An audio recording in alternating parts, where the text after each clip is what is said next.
মধু না দিলে শরীর সুস্থ হয় না। কথাটা মিলিয়ে নেবেন।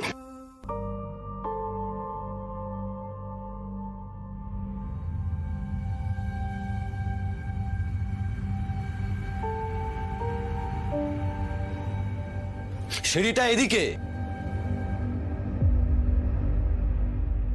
আমার ব্যাগটা নিয়েই চলে যাব স্যার।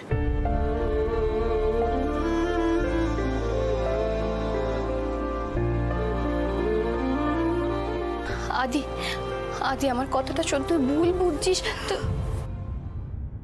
দাদু ভাই, আমি যেতে চেয়েছিলাম। ঠাম্মি প্লিজ প্লিজ ঠাম্মি, আমাকে প্লিজ এখন কেউ কোনো কথা বোঝাতে এসো না প্লিজ।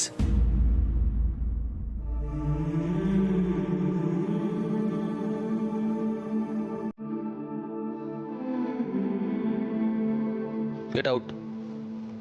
Just get out. এই প্রথম একটা বাড়ি যেখানে আনন্দের জাদু ফের মেরে গেল। कोई बात नहीं, बड़े बड़े देशों में ऐसी छोटी छोटी बातें होती रहती है। আর কখনো এই বাড়িতে আপনার মুখ যেন আমাকে দেখতে না হয়। দাদু ভাই শোন, শোন।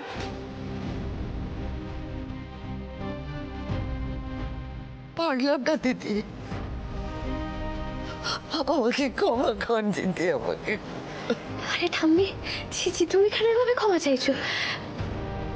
ভুল হয়ে গেছে রে, বড্ড বড় ভুল হয়ে গেছে। সত্যি তো এবারের মেয়ে বউরা কোনোদিনও ওইসব জায়গায় যায়নি রে। আমরা মেয়ে বলে কি আমাদের আনন্দ করতে ইচ্ছে করে না বল? তাই বলে তুমি সিঁড়ি বেয়ে নিচে চলে যাবে ঠাম্মি? তাই তো, তাই তো। এত সাহস আমার কি করে হয়, কি করে? ইচ্ছের দাম ওদের বাবাও দেয়নি, আজ তার ছেলেরাও দিচ্ছে না। ওরে এবারে রীতি নিয়ম যে আলাদা, তা তুই জানবি কেমন করে? দাদু ভাই শুধু শুধু তোর ওপর খাপ্পা হয়ে তোকে বেরিয়ে যেতে বললো। ও বলো মা, তুমি দাদু ভাইকে একটু গুছিয়ে বলো না, এই মেয়ে যেন না যায়। এই মেয়েটাকে যে আমার বড় মনে ধরে গেছে। আচ্ছা তোমরাই বলো, ওর কি দোষ? ওকে আমি বলেছিলুম বলেই তো ও আমাকে নিয়ে গেছিল। স্যার, স্যার আপনাকে কে আসতে বলেছিল? আমি তো ওকে সামনে নিচ্ছিলাম। আনন্দের সাথে মা দুর্গা আছে, আনন্দের কিচ্ছু হবে না। আর আপনি আসার আগে আমি ওকে এক চোট দিয়েও দিয়েছিলাম। তাও মিস আনন্দি, আমি একজন ডক্টর, আমার একটা সোশ্যাল রেসপন্সিবিলিটি আছে। আমরা যে ডক্টর বলে শুধুমাত্র রোগীর শরীরের রোগ সারাই এরকমটা তো নয়, সমাজের রোগ সারানোটাও আমাদের কর্তব্যের মধ্যে পড়ে। আপনি বিপদে পড়েছেন, সেটা আমি দাঁড়িয়ে দাঁড়িয়ে দেখবো, কিছু করবো না, এটা তো হতে পারে না, তাই না? গাড়িতে উঠুন। মানে গাড়িতে কি হবে? আপনাকে বাড়িতে ড্রপ করে দিয়ে আমি পেশেন্ট দেখতে যাব।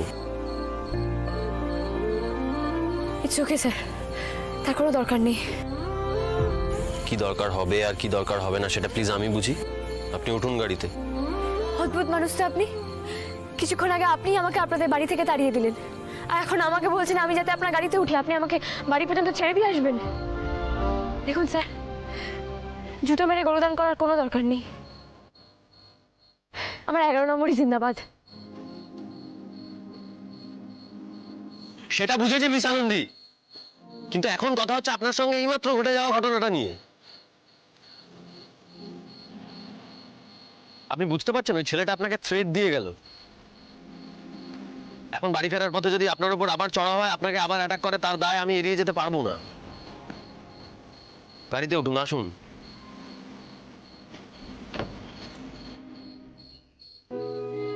সে যে বয়ে চলা নদীর মতো মনে আছে স্বপ্ন যত উঠুন। সত্যি আচ্ছা নাচরবান্দা মানুষ আপনি। রেসপন্সিবল। আমি আমার কাজটা খুব ভালো করে বুঝি মিস আনন্দি, আপনার মতো গুলিয়ে ফেলি না। প্লিজ উঠুন। মুশকিল আশা সেই ছেড়ে না আনন্দী রাস্তাটা একটু বলে দেবেন।